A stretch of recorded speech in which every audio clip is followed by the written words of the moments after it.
El codirector del equipo de investigación de los yacimientos de la Sierra de Atapuerca, Juan Luis Arzuaga, habló ayer sobre los neandertales dentro del ciclo de conferencias que está desarrollando el Museo de la Evolución Humana. En estas conferencias se explican las diferencias y similitudes que hay entre los neandertales y los Homo sapiens. Los neandertales se pueden tratar desde tantos puntos de vista como facetas de la condición humana, la naturaleza humana. Es decir, que todas aquellas características que los seres humanos actuales tenemos, nos podemos preguntar cómo eran los neandertales, cómo es nuestro crecimiento, cómo es nuestra sociedad, cómo es nuestra sexualidad, nuestra reproducción, por ejemplo, ¿no? Pues lo mismo podemos preguntaros de los neandertales, cómo era su crecimiento, cómo era su sexualidad, o cómo era qué tipo de sociedad tenían, o qué enfermedades padecían, o de qué se alimentaban. Cualquier cosa que nos interese de nosotros mismos, la misma pregunta podemos formular en relación con los neandertales. Arzuaga explica que en los estudios que se han realizado sobre la comparación entre los rasgos humanos actuales y los de los neandertales no se han encontrado ningún aspecto de la naturaleza de los neandertales que los hiciera inferiores a nosotros.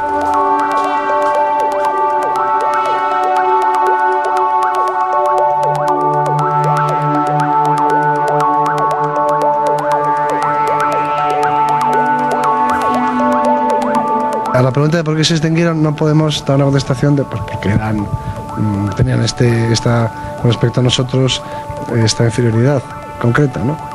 Y la conclusión es que hay una diferencia que no supone superioridad por nuestra parte con respecto a ellos, sino otra forma distinta de ser, que es nuestra capacidad para relacionarnos por medio de símbolos y crear identidades y de transmitir sentimientos y cohesionar grupos, establecer alianzas y una forma de ser que resultó útil en el conflicto que se produjo entre las dos especies. En uno de los libros de Arzuaga, El collar del neandertal, hace referencia a la supremacía de los cromañones, nuestros antepasados, que obedecieron a dos factores. Por un lado, inventaron y perfeccionaron una nueva forma de fabricar utensilios y por otro lado, se especializaron en la producción de símbolos, aunque esta teoría no es del todo cierta.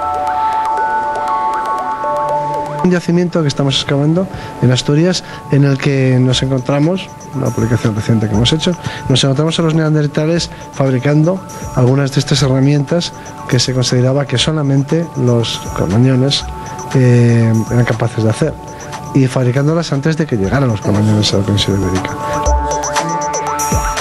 Arzuaga explica que no existe la idea de que una especie haya llegado más lejos que otra, aunque hay que destacar que solo nosotros hemos desarrollado la conciencia, una característica no desarrollada por otras especies.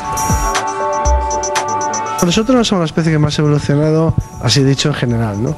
Porque cada especie tiene su especialidad. Nosotros no podemos respirar oxígeno disuelto en el agua, no respiramos debajo del agua, los peces sí que lo hacen.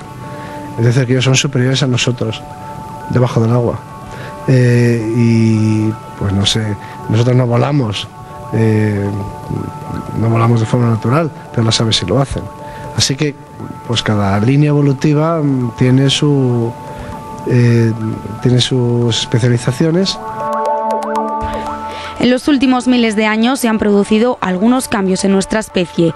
Aunque parezca que nosotros no evolucionamos, sí lo hacemos, aunque la evolución es mínima.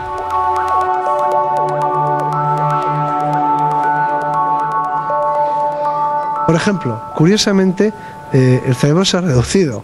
El cerebro humano actual es más pequeño que el de los contemporáneos de los neandertales, cosa que podría parecer sorprendente.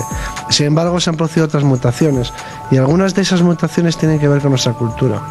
Entonces, este sí es un fenómeno nuevo y es el de que nuestra tecnología y nuestra cultura ha propiciado el que determinadas mutaciones prosperen, solo dentro de ese ambiente cultural. Es somatizado, pero de la que también nos